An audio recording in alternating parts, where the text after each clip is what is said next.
大家好，我是 Klaus。大概去年的这个时候，中国各大官媒都在转发一篇文章，叫每个人都能感受到一场深刻的变革正在进行。这篇文章引发了不少人对文革 2.0 的担忧，当时在很多方面就已经有不少迹象，现在看来不少东西都已经在不知不觉地发生了变化。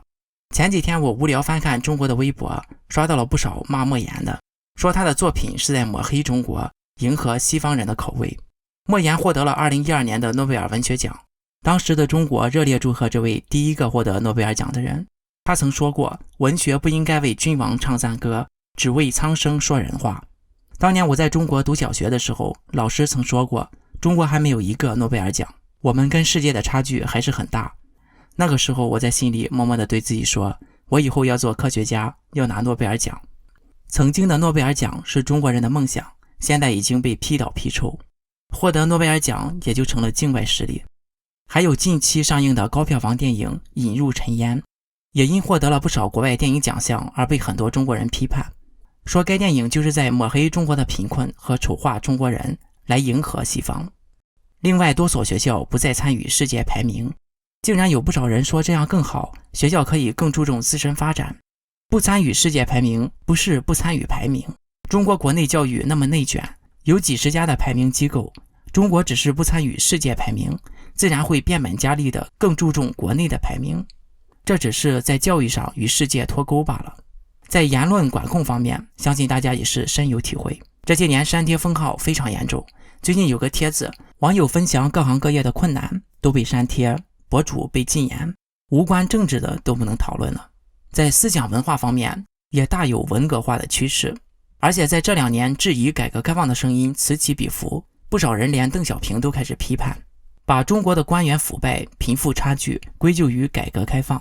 在中国长大，仅有的一些正常的世界观都在这几年不知不觉间被颠覆。习近平自上台以来就是和世界脱钩，把中国朝鲜化，现在面临20大，马上就要政权交替，但是习近平还要搅内斗，又任命军中大员，又改党章，各种迹象都表明了他的连任基本上是稳了。那么未来的中国将何去何从呢？中国会不会就此闭关锁国了呢？很多人都关心这个问题。我关注中国出国移民这一方面有2年多了，很早我就有提醒大家，中国人想润出去会越来越难。这2年我相信大家也都见证了。按照我们对习近平路线的推测，如果他成功连任之后，应该会正式开始闭关锁国。已经有消息传出来，明年开始出国要正式提前申请。其实闭关锁国不只是符合习近平的路线，也是符合中共和国家的利益的。中国人口老龄化严重，出生率急剧下降，即便是中国政策上放开生育，官方鼓足马力宣传生3胎，但是收效甚微。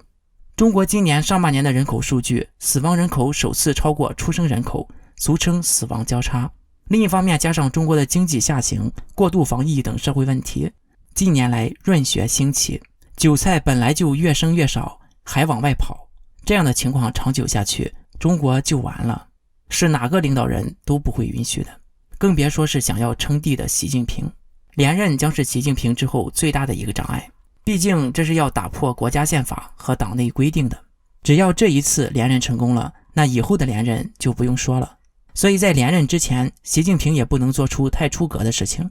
闭关锁国的帽子他也不想戴。但是一旦连任成功，肯定就肆无忌惮了。所以说在20大之前的这一段时间，可能是润出来的最后一个窗口期。现在想润出来虽然难，不代表没有机会。我见证过很多人都成功润出来了，但是不少人为了流量或是大外宣，夸大其词，唯恐天下不乱，散布各种谣言，让不少人有了这样的误解，护照很难办得到，就算办到了也出不去，到了机场可能会被劝返，甚至护照绿卡可能被剪。所以很多人就知难而退，打消了润的念头，打算一辈子在中国做韭菜了。我认识那么多润出来的人，网传的那些吓人的事情没有遇到一个，不是说不可能，但绝对是小概率事件。中共再怎么土匪，捡护照也是要给个理由的。每天都有成功润出来的人，出去没有想象的那么难。首先是办护照，旅游不给办护照是确定的，只要你有国外学校的录取通知书，这个可以 DIY，或者有出国工作的劳动合同就可以去办理。困难就在出入境会各种刁难和劝你不要出国，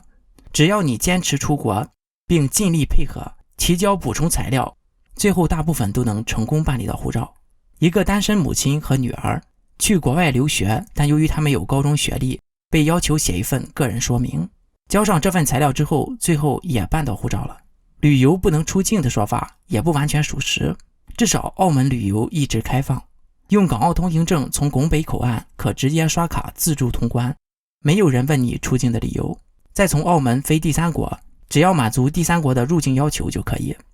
而且还有一些口岸，比如厦门，旅游签证也可以出去，但是不要明确说是旅游就好。有网友分享，可以说去国外看学校就可以出境，留学签证更不用说，从哪个口岸都能顺利出去。唯一的一个人就是没有打疫苗，他开了一个不能打疫苗的证明，但是并不是具体不能打新冠疫苗的证明，所以海关不放行，不得不取消了机票。这严格意义上讲也不算是有意刁难，所以他不得不打了疫苗，之后也顺利的到达美国了，现在也做起了 YouTube。 总体来说，只要你有决心，总是能出去的，而且出去的条件也不是想象的那么高。众所周知的凤姐，她农村人，以前是个超市收银员，她到美国之前也没什么钱，她走红是因为大家嘲笑她丑，这也帮不上什么忙。到了美国，一开始在美甲店打工，现在也拿到绿卡，在美国立足了。世界上那么多比中国好的国家，又有不同的途径，只要你多做功课，总有一种方法适合你。另外一个很多人关心的就是在国外能不能找到工作，语言不通能不能生活，自己没什么技能能不能赚到钱，能不能拿到绿卡，甚至是小到吃的好不好，驾照好不好办等问题。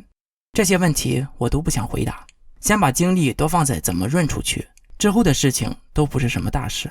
想想为什么会有那么多人花那么多钱，甚至借钱倾家荡产，还冒着生命危险也要去，难不成是过去旅个游看看不好再回来吗？老百姓用脚投票，付出那么多代价，肯定是做好调查的。